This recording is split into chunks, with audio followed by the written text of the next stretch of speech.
buenas noches, amigas y amigos, bienvenidos con ustedes en una escena más de La Mirada Plural.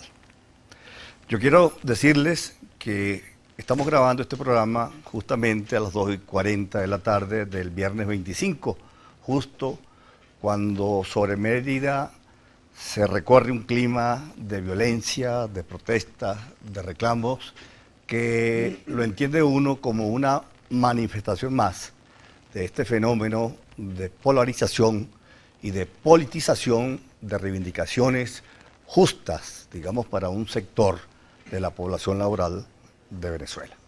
Lamentable, y esperamos que esto no llegue a más.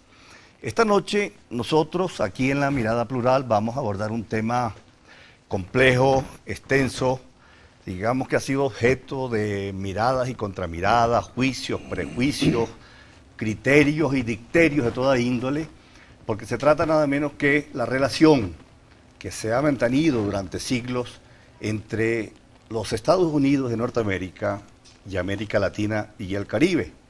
¿Por qué este tema justo en este momento? Bueno, a propósito de la publicación del libro América Latina y el Caribe en la agenda de la política exterior estadounidense entre 1920 y 2004, del profesor Otoniel Morales, profesor jubilado de la Escuela de Historia de la Facultad de Humanidades y Educación de la Universidad de los Andes, un estudioso con una larga trayectoria, digamos, analizando, escudriñando todos estos fenómenos que han marcado una relación conflictiva, antagónica, pero una riqueza, digamos, historiográfica extraordinaria. Y yo creo que en este momento la relación de Venezuela, la política venezolana, la política exterior venezolana, justo en este momento, y esa fue una noticia de la prensa de ayer, el Ministerio de Relaciones Exteriores, la Cancillería, acaba de crear un viceministerio más para las relaciones con el norte de América. Esto da señales que vamos a aprovechar entonces la presencia del profesor Otoniel Morales para darles a ustedes algunos juicios, algunos criterios, algunas consideraciones que nos permitan esclarecer este tema complejo, porque de verdad se trata de una historia extensa, larga, compleja y de ribetes que son necesarios manejar con la ayuda de quienes han estudiado a lo largo de su vida profesional estos temas. Bienvenido, profesor Otoniel. Gracias, Ramón. Gracias a mi paisano y amigo Ramón Márquez y a la televisora de la Universidad de los Andes por esta oportunidad para disertar sobre algunos de los temas importantes y que serán planteados acá de las relaciones entre los Estados Unidos y la América Latina y el Caribe. Profesor, claro, usted en el libro abarca un periodo bastante extenso, ¿no? 1920-2004, y con una minuciosidad de datos, de fechas, de referencias a los presidentes norteamericanos, a los presidentes que han pasado por todos los países de América Latina, la situación económica, sociohistórica de cada país. De modo que vamos a tratar, porque tenemos apenas unos 50 minutos, hacer una síntesis de este proceso en aras de darle a entender a nuestra gente, a nuestra audiencia, elementos de esta complejidad. Por ejemplo, hoy aparece en el Nacional, quisiera empezar por esto porque como que nos da un viso de actualidad. Ahorita, en el Nacional de hoy, viernes 25, el titular del Nacional dice: Estados Unidos, Chávez violó derechos con la habilitante. Una intromisión, digámoslo así, para usar el término clásico, que nos remite a una larga historia que usted documenta muy bien en su libro. ¿Cuál es su criterio? Bueno, yo quisiera, antes de entrar en esa información que tiene el Nacional hoy y que está relacionada con la violación de los derechos humanos, ¿no? Y se relaciona directamente con la posible salida de Venezuela de la Comisión Interamericana de Derechos Humanos. Eso no es ningún trapo rojo. No. ¿Eso puede ser un hecho real? Puede ser un hecho real, pero hay que remontarse un poquito atrás, ¿no? Yo creo que todo esto parte de un informe de la Comisión Interamericana de Derechos Humanos del 30 de diciembre del año 2009. En ese informe del 30 de diciembre del año 2009, en el punto 184, la Comisión Interamericana de Derechos Humanos llega a la conclusión de que en Venezuela el Poder Ejecutivo se está entrometiendo en los asuntos del Poder Judicial y en los asuntos del Poder Ejecutivo. Y por tanto, en Venezuela, ya para el año 2009, la división de poderes era la no división de los poderes era una realidad, la injerencia del Poder Ejecutivo. En el punto 200 de ese informe del año 2009, llegan a la conclusión, la Comisión Interamericana de Derechos Humanos, de que el Poder Ejecutivo ha puesto el Poder Judicial al servicio de un proyecto político, que en este caso es el proyecto chavista, ¿no? Por supuesto, esto no le puede gustar, esto no le puede ser simpático al teniente coronel Hugo Chávez. Y desde el año 2009 hacia acá, ha venido arremetiendo contra los organismos internacionales que monitorean su gobierno desde el punto de vista de los derechos humanos, desde el punto de vista de las libertades civiles y desde el punto de vista de la democracia en general. Por otra parte, hay otro elemento importante que es la Carta Interamericana, que fue aprobada el 11 de septiembre del año 2001.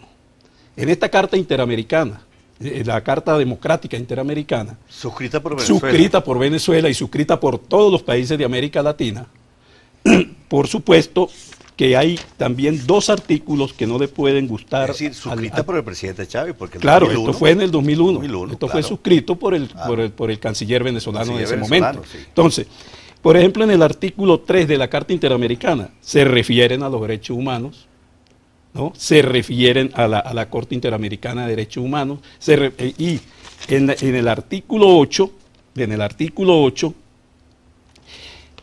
grupos o personas que se les violen los derechos humanos pueden ir al sistema interamericano, es decir, a la Corte Interamericana de Derechos Humanos. Todo esto implica que Hugo Chávez, o el gobierno de Hugo Chávez, porque hay que decirlo con las palabras, con el sentido real. Uno no puede decir Venezuela.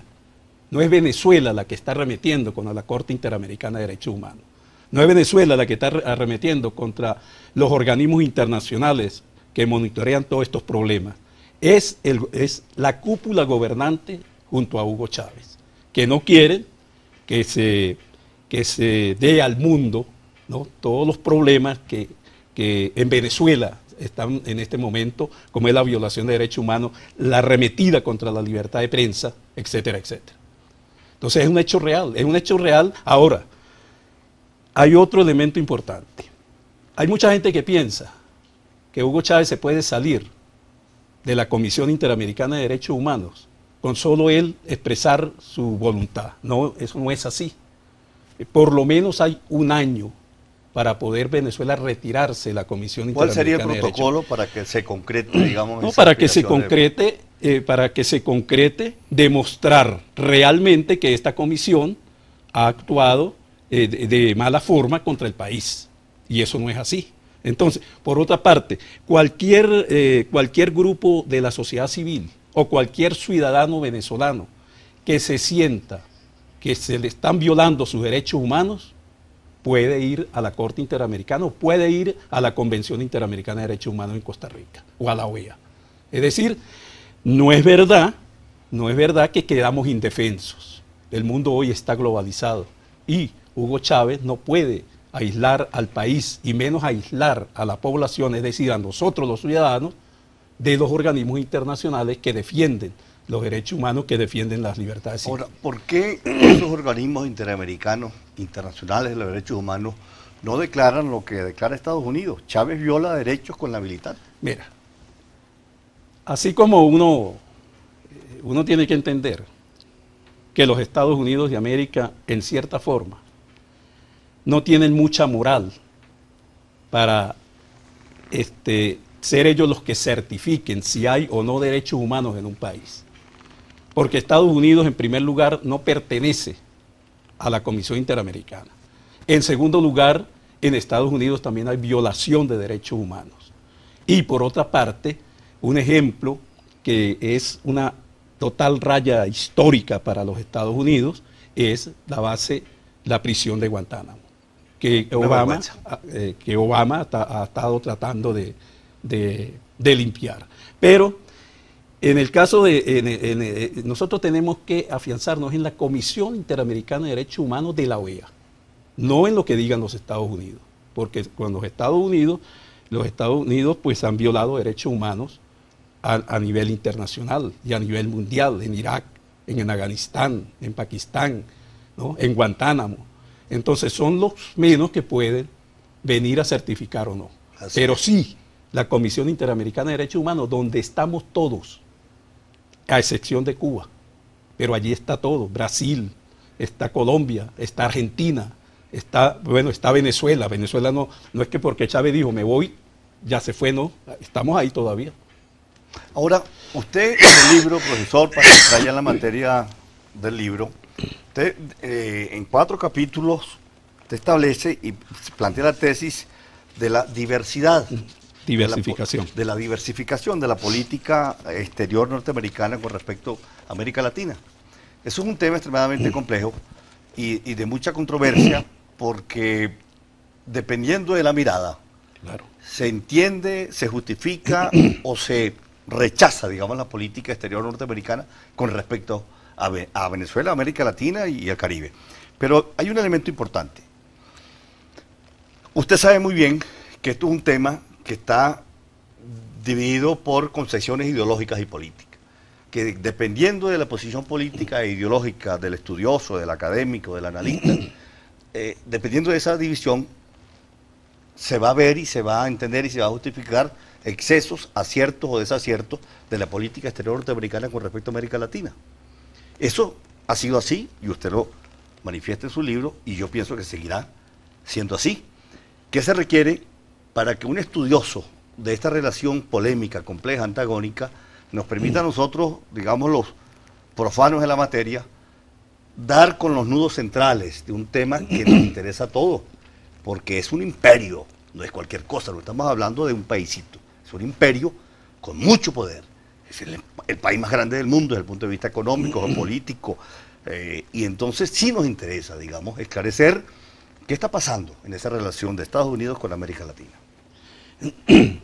Bueno, mira, cuando yo planteo la teoría de la diversificación en el proceso histórico norteamericano con respecto a la América Latina y el Caribe, nosotros tenemos que recordar que hay unos determinados periodos en esa relación, ¿no?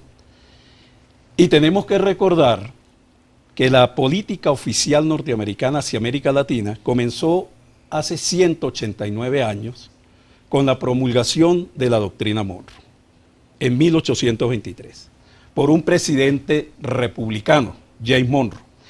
La doctrina Monroe se convirtió a partir de 1823 en el referente de la política exterior estadounidense hacia la América Latina. Fue una doctrina que le advirtió a los europeos de que este era un continente para la expansión comercial e industrial de los Estados Unidos y que los Estados Unidos pues no iban a permitir más la injerencia o la creación de nuevos territorios coloniales en el territorio americano. América para los americanos. América para los americanos. Decía algo, ¿no?, así. Eso lo dijo el mismo James Monroe.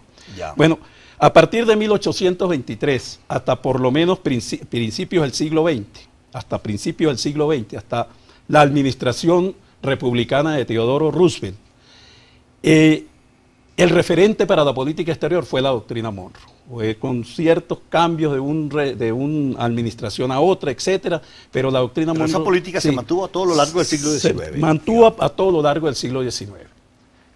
Fue la política que utilizó un presidente demócrata, porque aquí vamos a decir, cuando hablemos de un presidente, si es republicano o es demócrata, para acabar con ese mito de que los demócratas como que son más buenos con América Latina o que son mejores que los republicanos, ¿no? Entonces, esa fue la política, lo que inspiró ideológicamente, en la práctica, a la guerra contra México. Entre 1845 al 48, a James Paul, demócrata, llevó una guerra, no hay tiempo para explicar por qué los norteamericanos convierten a México en agresor, cuando los agresores fueron ellos, se toman Texas, se toman Utah, se toman Colorado, se toman California, se toman Nuevo México.